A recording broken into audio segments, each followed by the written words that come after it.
Hey guys, what is going on? In today's video, Sorry. we are going to be discussing Aliexpress, exactly how you should be using it in 2020, and how to keep yourself pretty much like safe and protected as a dropshipper, and additionally some alternatives to Aliexpress to keep your dropshipping business healthy and running. So if you guys haven't heard, big news coming for 2020. ePacket is going to be a no-go. They're deciding to actually take it off Aliexpress, and unfortunately, you're going to have to use seller shipping method or other sources of methods to ship to for your products. So there's going to be kind of some obstacles that you're going to have to overcome there. And one of the things being is that especially if it's like free ePacket shipping, now you're going to actually have to pay for shipping for some of your products. But the good thing is, the pro about that is that it's going to be faster. And that depends on what shipping method you're doing too. There's ways to filter your products on AliExpress where you ship from, like United States, if that's where most of your customers are coming from. You could filter by United States, and most of the time there'll be like a seller shipping method, which is like 7 to 12 days, or USPS, which is like really good, like that's like 5 to 7 days, even 4 sometimes. Like it actually comes in 4 days too. And that's when the AliExpress supplier has a warehouse in the States. So they've been able to keep all their inventory in another warehouse, and that's also a good indicator of finding like a winning product too. If you know they have a separate warehouse for it, then you know it's in good hands to sell.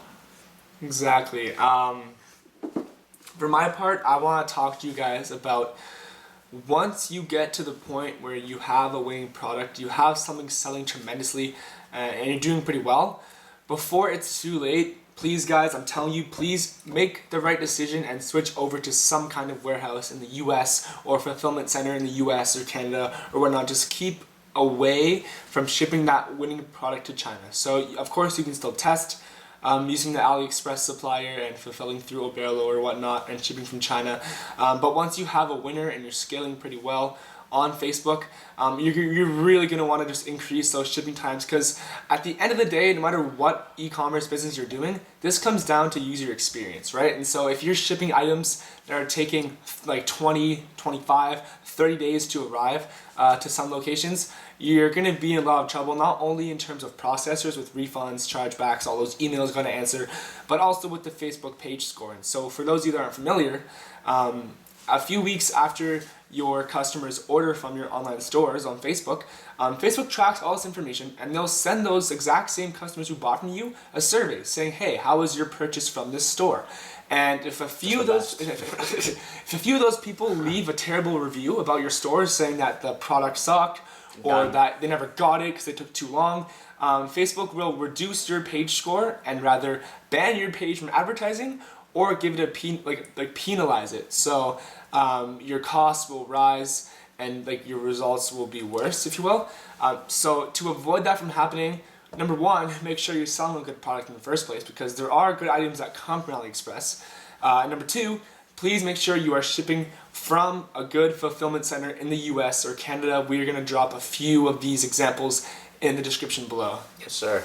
And another thing too, guys, with that being said, since your shipping is going to be more expensive, you're going to want to negotiate with your suppliers, right? Getting the best price possible for your products, right? And there's some ways to do this.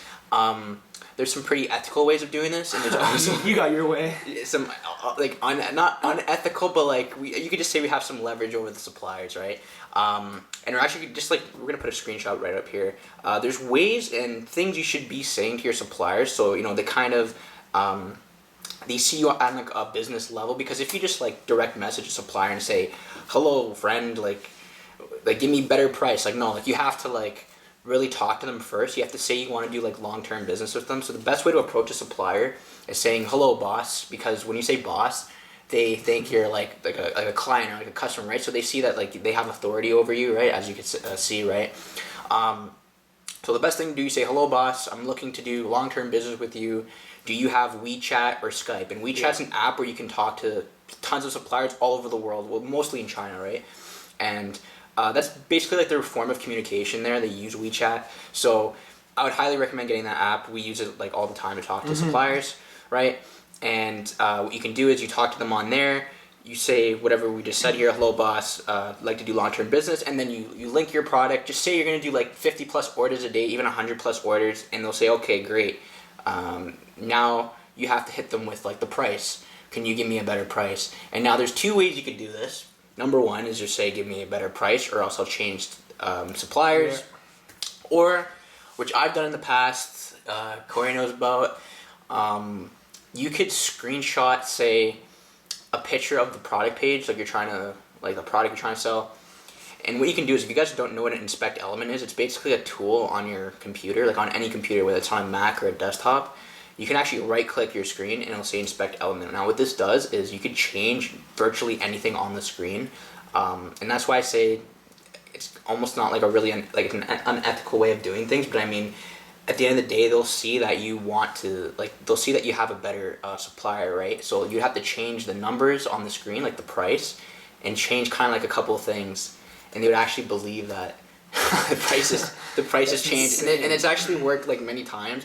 And I say do this ethically, because you don't want it to be like from $10 to $5, because like most of the time they're not going to do that. But just a reasonable price, like $1. Although all of us drop shippers are kind of like competing for these winning products and finding them through Aliexpress or whatnot, you have to understand that these suppliers are also all competing with each other for our business. They know that drop shipping exists, like they know what we're doing, and so they're trying to compete with the other suppliers in China to win our business. So if they can offer a lower price, they will. If they can offer faster shipping, they will. And that's why, so just quickly off topic here kinda, a great product research method is when I'm scrolling through AliExpress in the news section, the newest products, if I see a lot of the same product being sold by different suppliers, right? That right there is a huge indicator that that product is hot, it's a winner, and you should definitely test it out. Oh, so yeah. if you see a lot of suppliers selling the exact same item with a bunch of different prices,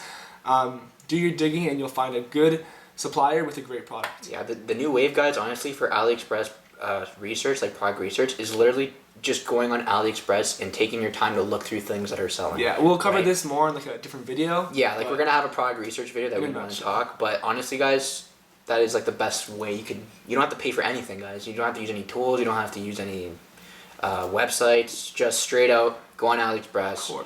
Take your time, do the digging, do the grinding, and you'll find like solid products you guys can sell. Of course, the tools help. There are products, like there are like services out there we can discuss in a different video. But if you're brand new, starting out, you want to save your money for ads, just do what others aren't willing to do and just dig through AliExpress. Take as much time as you can to do so, and you'll find a lot of good products through there. Alright guys, so that wraps it up for this video. I hope you guys enjoyed some of those golden nuggets that we dropped in there. If you watched it up to this point, we congratulate you, because you're really learning some new things here that people don't talk about online. So we encourage you, when we make our videos, we don't drop golden nuggets at the beginning. We drop them through like the middle towards the end, so you guys are actually following through with it, right? But other than that, guys, we're going to be making some great content for you guys on the way. Please subscribe, like the video, share with friends. Really going to help us out a lot. And we'll see you guys in the next video. See you guys.